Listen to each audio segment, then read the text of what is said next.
નમસ્કાર. આજના ITI e learning પ્રોગ્રામમાં હું પીકે પટેલ, સુપરવાઇઝર ઇન્સ્ટ્રક્ટર, ઔદ્યોગિક તાલીમ સંસ્થા બેચરાજી, આપ સૌનું હાર્દિક સ્વાગત કરું છું.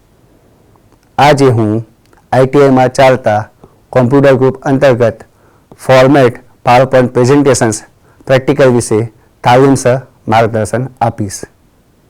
આજે આપણે પાવરપોઈન્ટમાં સ્લાઇડમાં ટાઇટલ અને ટેક્સ્ટને ફોર્મેટ કરતા, નવી સ્લાઇડ ઉમેરતા, કોઈપણ એક લેઆઉટ પસંદ કરી અને સ્લાઇડ ઉમેરતા તથા ડુપ્લિકેટ સ્લાઇડ બનાવતા વગેરે આપણે શીખીશું.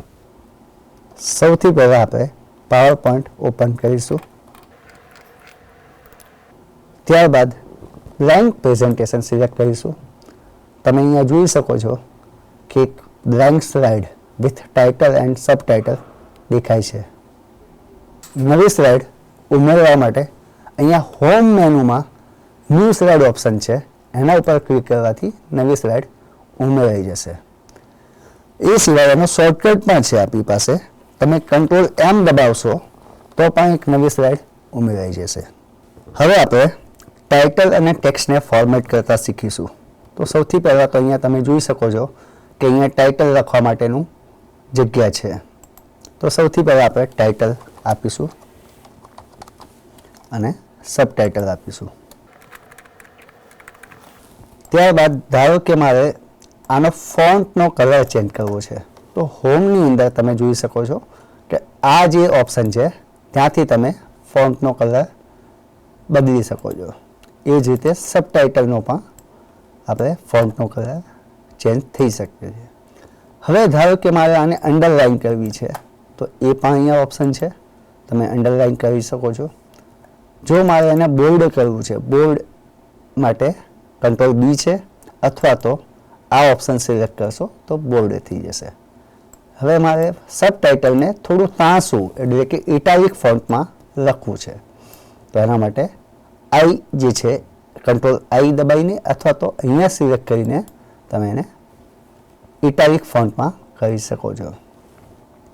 હવે મારે જો શેડો ઇફેક્ટ આપવી છે ટેક્સ્ટને, તો સૌથી પહેલાં હું ટેક્સ્ટને સિલેક્ટ કરીશ અને આ જે શેડો ઇફેક્ટ છે એ આપીશ. તો તમે અહીંયા જોઈ શકો છો સબટાઇટલમાં શેડો ઇફેક્ટ દેખાય છે. હવે જો તમારે સ્ટ્રાઇક જોઈતી હોય, સ્ટ્રાઇક એટલે કે જે ટેક્સ્ટ છે એના ઉપર આડી લીટી આવે એ જોઈતી હોય, તો એક આ ઓપ્શન છે જેનાથી સ્ટ્રાઇક થશે. બહુ નજીક ફોન્ટ જોઈતા હોય અથવા તો દૂર જોઈતા હોય તો અહીંયા very tight, tight, normal, loose, very loose વગેરે ઓપ્શન છે. બાય ડિફોલ્ટ નોર્મલ ઓપ્શન હોય છે. તમે થોડું વધારે જો ડિસ્ટન્સ રાખવા માંગતા હોય ફોન્ટ વચ્ચે તો તમે લૂઝ સિલેક્ટ કરી શકો છો.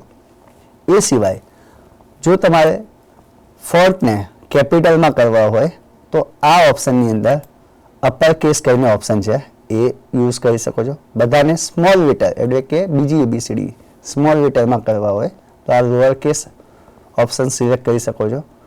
પહેલો શબ્દ કેપિટલ રાખવો હોય તો તમે આ ઓપ્શન સિલેક્ટ કરી શકો છો અને ટોગલ સિલેક્ટ કરવું હોય તો તમે આ ઓપ્શન સિલેક્ટ કરી શકો છો.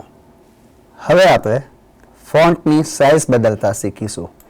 તો જે પણ ફોન્ટની સાઇઝ બદલવી હોય એને સિલેક્ટ કરો. અહીંયા તમને ઓપ્શન દેખાય છે સાઇઝનો, એ તમે જ્યારે બદલશો તો ફોન્ટની સાઇઝ ચેન્જ થઈ જશે. જેમ કે મારે 88 રાખવી છે તો હું 88 સિલેક્ટ કરીશ. મારે ફોન્ટનો ટાઈપ બદલવો છે, મતલબ કે અલગ ટાઈપના ફોન્ટ યુઝ કરવા છે, તો અહીંયા તમે આ મેનુમાંથી કોઈ પણ ફોન્ટ સિલેક્ટ કરી શકો છો. જેમ કે હું આ ફોન્ટને સિલેક્ટ કરું છું. હવે મારે નવી સ્લાઇડ લેવી છે. આના પછી આ જે 3 સ્લાઇડ દેખાય છે એમાંથી હું 2 ડિલીટ કરી નાખું છું, જેનાથી અહીંયા તમે સ્લાઇડ ડિલીટ કરવા માટે અહીંયા ઓપ્શન આવે છે, રાઇટ ક્લિક કરશો તો ડિલીટ થઈ જશે.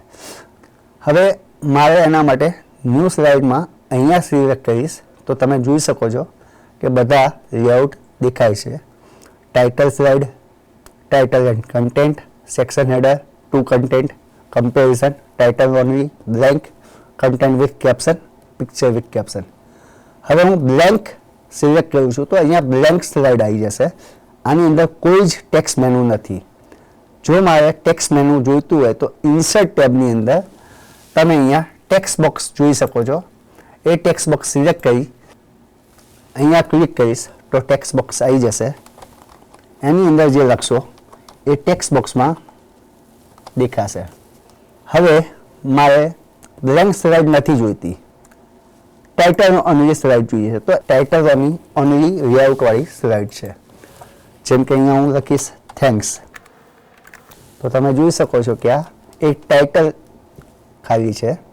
હવે મારે આની અંદર જો કંઈ બીજું લખવું હોય તો હું નહીં લખી શકું, કેમ કે અહીંયા ખાલી ટાઇટલ ઓનલી લેઆઉટ લીધેલું છે. જો મારે કંઈ લખવું હોય તો ઇન્સર્ટમાં જઈ અને મારે ટેક્સ્ટ બોક્સ લેવું પડશે. તો હવે હું અહીંયા લખી શકીશ. હવે જો મારે આ પ્રેઝન્ટેશનને એઝ અ ટેમ્પલેટ સેવ કરવું હોય, પહેલાં હું આમાં બેકગ્રાઉન્ડ આપી દઉં જેનાથી ટેમ્પલેટ વ્યવસ્થિત દેખાય. તો બેકગ્રાઉન્ડ આપવા માટે હું રાઇટ ક્લિક કરીશ અને ફોર્મેટ બેકગ્રાઉન્ડ સિલેક્ટ કરીશ. એની અંદર હું એક પેટર્ન સિલેક્ટ કરું છું જે બેકગ્રાઉન્ડમાં દેખાય તમને. એને હું એપ્લાય ઓલ આપીશ તો બધી સ્લાઇડમાં એ એપ્લાય થઈ જશે. હવે મારે આને ટેમ્પલેટ તરીકે સેવ કરવું છે, તો એના માટે હું ફાઇલમાં જઈશ, સેવ એઝ આપીશ. એની અંદર હું જ્યાં મારે સેવ કરવું છે ટેમ્પલેટ એ સિલેક્ટ કરીશ. ત્યારબાદ અહીંયા પાવર પોઈન્ટ ટેમ્પલેટ ઓપ્શન આવે છે, એ તમે ડેસ્કટોપ પર સેવ કરવું છે. તો ટાઇટલ ટેમ્પલેટ નામ આપું છું એનું, તો એ સેવ કરીશ. તો આ મારી જે પીપીડી છે એઝ અ ટેમ્પલેટ સેવ થઈ ગઈ છે. હવે આ જે ટેમ્પલેટ છે એને મારે બીજી વાર યુઝ કરવું છે, તો શું કરી શકાય? તો સૌથી પહેલાં આપણે પાવર પોઈન્ટને ઓપન કરીશું. ત્યારબાદ અહીંયા ટેમ્પલેટ્સ જે છે એમાં હું પર્સનલમાં જઈશ, તો મારું જે ટાઇટલ ટેમ્પલેટ છે એ અહીંયા દેખાશે. હું જ્યારે એને ક્લિક કરીશ તો ક્રિએટનું ઓપ્શન આવશે. આ ઓપ્શન સિલેક્ટ કરીશ ત્યારે નવી પીપીડી એ ટેમ્પલેટનો યુઝ કરીને બની જશે. હવે મારે ડુપ્લિકેટ સ્લાઇડ બનાવવી છે, તો ધારો કે મારે આ થેન્ક્સવાળી જે સ્લાઇડ છે એની ડુપ્લિકેટ બનાવવી છે. તો એના માટે રાઇટ ક્લિક કરીશું આપણે. અહીંયા ડુપ્લિકેટ સ્લાઇડનો ઓપ્શન છે, એ દબાવીશું તો એ જ સ્લાઇડની ડુપ્લિકેટ સ્લાઇડ નીચે બની જશે.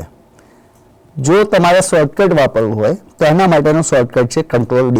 જો હું Ctrl+D પ્રેસ કરીશ તો આ જે સ્લાઇડ સિલેક્ટેડ છે એની ડુપ્લિકેટ સ્લાઇડ બની જશે. આ રીતે તમે ડુપ્લિકેટ સ્લાઇડ બનાવી શકો છો. હવે આ પ્રેઝન્ટેશનમાં હું એક નવું લેઆઉટ લઉં છું. તો ધારો કે મારે અહીંયા સેક્શન હેડર જે છે એ લેઆઉટની મેં સ્લાઇડ લીધી છે.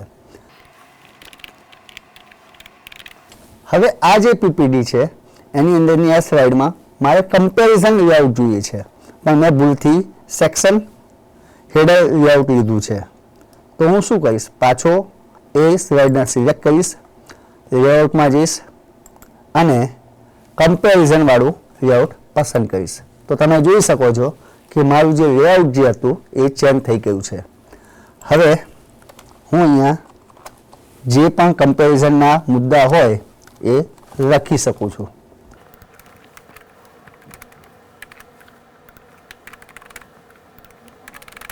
તો તમે જોઈ શકો છો કે આ રીતે આપણે કોઈ પણ એક સ્લાઇડનું લેઆઉટ બદલવું હોય તો તમે લેઆઉટમાં જઈને એનો લેઆઉટ ચેન્જ કરી શકો છો. જ્યારે નવો સ્લાઇડ બનાવતી વખતે લેઆઉટ પસંદ કરવું હોય તો ન્યૂ સ્લાઇડમાં જઈને તમે લેઆઉટ પસંદ કરશો તો એ લેઆઉટની સ્લાઇડ બનશે. જેમ કે કન્ટેન્ટ વિથ કેપ્શન લેઆઉટની મારે સ્લાઇડ બનાવી છે, તો હું કન્ટેન્ટ વિથ કેપ્શન સિલેક્ટ કરીશ. તો તમે જોઈ શકો છો કે પહેલી જે નવી સ્લાઇડ બને છે એ પહેલેથી જ એ લેઆઉટની હશે. આજે આપણે પાવર પોઈન્ટ પ્રેઝન્ટેશનમાં નવી સ્લાઇડને બનાવતા તથા એને ફોર્મેટ કરતા શીખ્યા. તમને બધાને એ વિશે પૂરતી માહિતી મળી હશે એવી આશા રાખું છું. આભાર.